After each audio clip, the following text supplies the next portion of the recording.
Hey, welcome to Tigner Adventures. This is our first quirky of this video. We are on a search of quirky things this summer as we do our travels. 14,000 miles we're going for 7 months. So this is our first one for this video. This is the Bunker Hill Covered Bridge. So this was... This is North Carolina. Yeah, we are in North Carolina. Oh, got a bug. Uh-oh. Lots of bugs here too, and rain.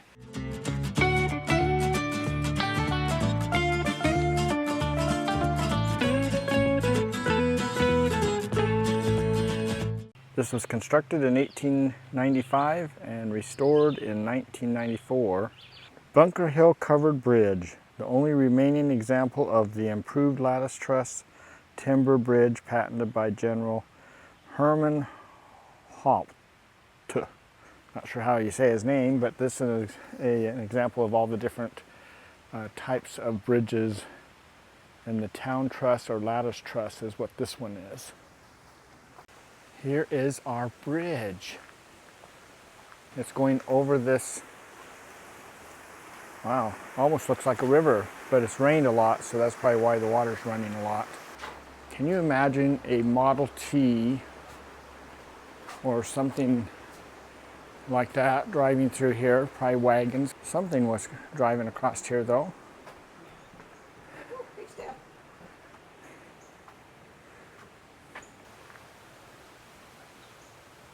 Such a interesting bridge. They seem to always make them covered bridges. It's like going through a little tunnel. Well, graffiti is alive and well here. All kinds of writings on the walls as we walk through the bridge here.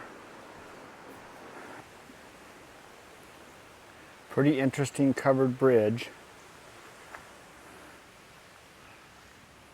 Bridge is made of oak with trunnels, which is wooden pins instead of nails. The roof was originally covered with wooden shingles. It was replaced in 1921. The name Bunker Hill comes from the local Bunker Hill farm, operated by the descendants of the Shuford and Lawrence families since the early 1800s. Here is a side view of that bridge. This is the Bunker Hill Bridge going over this river. We are at the Carolina Trailhead. So they have this trail. They built this bridge. We are at Connor Park, just outside of Claremont, North Carolina. And they put all these little signs in here. There are 18 of these signs along this trail. Ninette says it's a book, so 18-page book. This is page 1 of this book, talking about how do you woka. And there is a place that you can park your RV, and it turns around and exits back out up that way. Hey, sorry for the interruption here, but we just wanted to put a little quick ad out here. You know, we really appreciate your support of our channel, and there's lots of ways to support us. So if you give us a thumbs up, that's really helpful. You make any kind of comments, that helps out. If you're not subscribed to our channel yet, then maybe check that out. And when you click that all, that little bell thing, make sure you go in and click all so that you get notified about all of our videos that we release. You might be our 3,000th follower if you do it right now. We're really close. We're really close. We appreciate the support. We also have our website, tigneradventures.com, where if you go there and check on our recommendations, you can see different links to different products that we use and we recommend for RVers. We're full-time RVers, and if you click on one of those links, that helps support us, and you don't have to give us a dime. It doesn't cost you a dime to do that, so we do appreciate all your help. Okay, everyone, meet my nephew, Zach. Hey, how are you guys? Yeah, and his wife, Lidia, over there. Hey! Look at all these flowers that they have. They have gone into the flower business. You guys have been doing this for about 2 years now, right? Yeah, full-time 2 years. Wow. You guys got this down to a pretty good operation. And We're here at the most busiest time, right? Just Yeah. a few days before Mother's Day. Mother's Day weekend. So they are busy, busy, busy. You cleared a lot of property in the last couple of years. Yeah, we got about 5.5 acres total. We grow, right now we're about 50% wholesale flowers and 50% what we grow. We're really small. Lydia does most of the work herself because I have a 9-to-5 job. So we do supplement some of our flowers with wholesale flowers. But as the season goes on, we'll get more and more of our farm flowers. But we have about 5.5 acres that we farm full time. There's always something growing, whether it's stuff we seed in the fall to get ready for spring, like overwinters, or planting weekly and during the summertime, sunflowers and stuff like that to keep everything going. Example of a final product. All nicely arranged. In this bouquet, we grow the Snapdragon, the Sweet William. We grow hydrangeas. Ours aren't blooming quite yet, but so the Snapdragon, the hydrangeas, we have lots of stuff getting ready to bloom, but it's still early in the season. So Yeah, this is a couple days before Mother's Day, so it's May 9th right now, so a little early for North Carolina. So if we look right here, we can see this is a sample of one that's been completed. They have a little deal of water here they put in there. And these are our peonies, however you want to, wherever you're from, however you want to say it, tomato. But cool. That's one of our most popular flowers this time of year is the peonies. So these guys are just north of Charlotte, North Carolina. Yep. And they go to the market there every weekend. They're there selling flowers. Lydia's flower farm. Yeah. And she just loves flowers. She just wishes she could make some for herself, right? Yeah, I have so much flowers that I don't even have time to enjoy them. It's like we don't even have landscaping because we have That's how it always is. Worry about the farm flowers and the landscaping shoe keeper flowers. or whatever the guy doing the shoes is the one that his kids are running around barefoot, right? Yep, that's it. That's how your guys' yard is. Just get consumed into the the work and all the time. You are the hardest little worker that I know. Always working. Every time I've been here, you're just always going. From It's like- sun up to sundown. My Yeah. business is making me work. It's not me making me work. Oh, is that how it is? That's what it is. And not every day can you go to Mayberry and visit Andy Griffith and Opie. But we are here in Mayberry. It's not called Mayberry for real. This is it's actually where he was born. But this was where Andy. he was born. And so we have a museum here for the Andy Griffith Show. So those of you that remember Andy Griffith, we are here. So we are in Mount Airy, North Carolina. This is where Andy Griffith was born. This was not where the TV show was recorded. That was done in Hollywood. But you can see right back up here. Let's see if I can get the camera to go up. Yep. You can see that we are at the Andy Griffith Museum. And we are here with our good friends, Al and Janeen. And they live here in North Carolina. We're here visiting them. We met them a couple years ago. They're a couple subscribers that have been following us for a while. We have a lot of fun with these guys. So we're happy to be here with them, and they're kind of showing us around this whole area. Look at all these pictures. I used to watch Andy Griffith as a kid all the time. Every day of the week. That's about all we got on TV. This is Snappy's Grill, which actually is here in Mount Airy. And so you can go and eat at Snappy's lunch if you want to. Ninette's got her sheriff badge on. Don't mess with the sheriff. That's right, don't mess with the sheriff. Look at this picture of Andy standing by his statue with Opie. Got a nice little area over here with all the little memorabilia that you can look through and get something if you like it.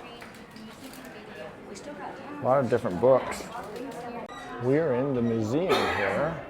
Here's Andy's shirt. Kind of a little bit of glare here because of the glass it's in. You can't touch it, but there's his uniform. Mayberry Courthouse, Sheriff and Justice of the Peace. So who do we have in these pictures here? We got Andy Griffith. Opie, which is Ron Howard. Yep. Then that's Otis Campbell, and I don't know what his real name is. But you got Andy, you got Goober, Floyd, and I don't know who that is. Ernest T. Bass. Oh, Ernest T. Bass. He was the producer of the show. Oh, He was really? only in 5 shows. Oh, I wow. Think, and I'm not sure if I'm positive on this, but he was in around 5 shows. But Okay, so over here we have, he was the lawyer guy. Howard came about in the later shows, and he was in the Mayberry RFD spinoff, or the shows. And you got Goober, Andy. That's Mrs. Crump, who Andy later married. Aunt B, Floyd, and Opie. Gomer Pyle was Jim Neighbors. Right. And started a show later that started playing about the same time, or kind of a spin-off of this show. It's kind of interesting how Hollywood developed over the years. Yes. And how it was such a small business, and then it just morphed into what it is now. So here's part of one of the shows playing. The officer.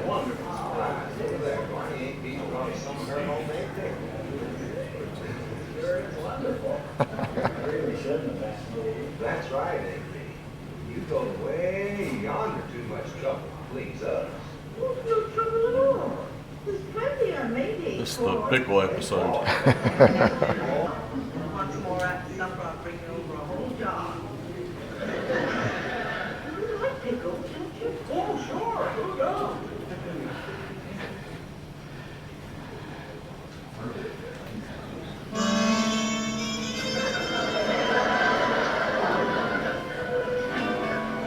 Here are the costs of the museum to get in. And the museum is actually made up of several different buildings. Here's the sheriff car for Mayberry. Oh, there we go. So we have left Mayberry and we have come to Mount Pilot, which is really Pilot Mountain, but they used to refer to it in the show as Mount Pilot that they were going to go to. So we're going to look at this little overlook. We're up on top of the world right now. There is a town that's called Pilot Mountain just on the other side, but we are overlooking the valley here. So where are we looking out to now? Winston-Salem. Winston-Salem, Home of Krispy Kreme. North Carolina. R.J. Reynolds Tobacco Company. And you can hike up around everything if you want to go on a nice little hike. We are at Big Walker Mountain. We're about 3,800 feet above sea level, and they have this tower here. So this is called the Big Walker Tower. You can see 5 states from this tower, so we're going to check it out and see if we... We're gonna try to make it to the tower. Yes. As you drive up, you see this old Chevy truck right here, and if you look, they got some little decals right here, and an old country store. I don't know, they got the swinging bridge, but that don't look too good over there. And I was like, that'd be a little hard to get through. So this is the little store, country store. Got a little bit of everything in here. Look, even magnets, stickers. All right. So this tower it's just a viewing tower, that's all it is. It wasn't done for fires or for any battles in the area or anything. They just put this up. It originally was 50 feet high, and then they later added another 50. So it's a 100-foot high tower just for viewing. We got our tickets to go up. Not And gonna they're- help us much, but Yeah, they're presuming a lot, because if you read the ticket, it says, I climbed the tower at Big Walker Lookout. So yeah. we already got the ticket. We haven't climbed yet. We've started our way. We're not even counting the steps yet. We have to get to the tower before we can count the steps. Oh, you counted the first 10? If we swing over here to the right, we can walk across this bridge later on our way out. It's a swinging bridge. Still viable to walk across. That used to be the entrance. So it's $8 for adults and $5 for children. And let's see, there's 1, 2, 3, 4, 5, 6. I guess we gotta walk lightly because the tower shakes. We'll be able to see 5 states when we get up to the top. The quirkies that you find and decide to take advantage of, I guess, as an adventure. The thing is, it's kind of shaky and windy. I'm just guessing they wouldn't let us come up here, you know, if it was dangerous. So, who knows?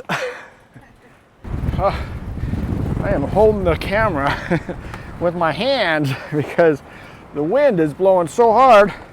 I don't want it blowing it off the tripod. But we are almost to the top.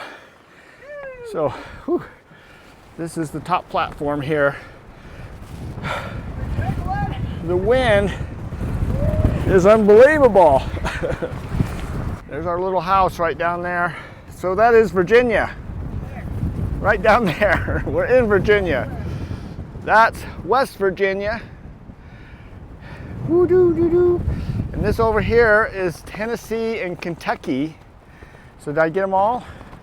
Oh, and then over here is North Carolina, where we came from this morning. So 5 different states that you can see from up here. Beautiful view. A little bit of wind, but it is a pretty view. Well worth the walk up. I might pick a different day when it's not so windy. But the tower actually is pretty sturdy, so it's not bad. Especially, I don't know what the wind's blowing, but it's blowing pretty hard. I have counted all the steps all the way down, and if I conclude these 2 concrete stairs, it's 202 steps. A lot nicer down here on the ground. It's not quite as windy as it is up there, but that's pretty cool. Okay, Ninette's gonna walk across the bridge. I'm gonna watch her. Oh. Oh my God, there's one missing. Oh, we forgot to ask what the weight limit was, so hopefully it can hold both of us. Whoa, it's a little rickety for sure. All right, whoa, it is bouncy, bouncy. Oh, gotta make sure I don't step in a hole. There's a few boards missing here and there. All right, look, see, we come to the end, and this is the old entrance to get up the tower. That stairway going down there is just not even connected anymore. Hello. We are at our last quirky for this video, and this is the coal mine exhibition display that's in Beckley, West Virginia. That's what we're at now, is West Virginia. We've gone through North Carolina today and Virginia, and now we're in West Virginia. Right behind us is this dinky locomotive. This was actually used to move cars around and things like that at the coal mine. And so that's what this is. And we're gonna go check out the other items and kind of just try to maybe understand a little bit about coal mining. It was very popular in this area. Wow, another museum, really quiet. They've got tickets over here on the left and a gift shop. Anyway, we have our wristbands. We are going to go take the tour and check out the mine itself. Never been in a real coal mine before. Tour guide. I worked underground 43 years. Safety rules to go over.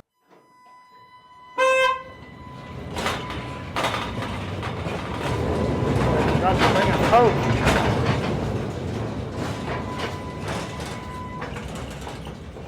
Before anyone can go underground, the mines has to be what we call firebossed by a certified person. Someone comes in early, checks for methane, carbon monoxide. We take a look at the roof and the rib to make sure everything's safe. Now I'm going to show y'all how they mined coal back in the late 1800s, early 1900s. Now, I wasn't around then, guys. Come on, give me. Today's coal miners are wearing a strap with a battery. It's mostly all remote control.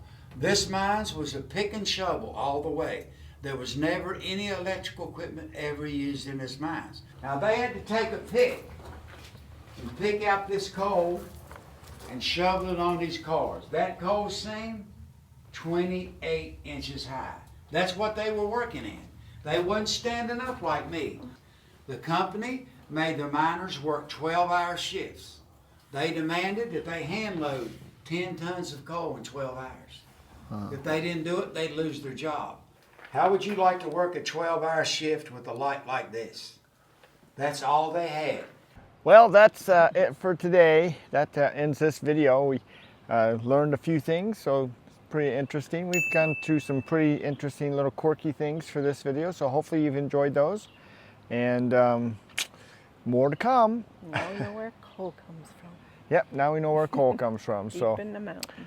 so anyway, so thanks for coming along with us. We'll just plan on seeing you guys down the road somewhere, and if not, then on our next video. So take care.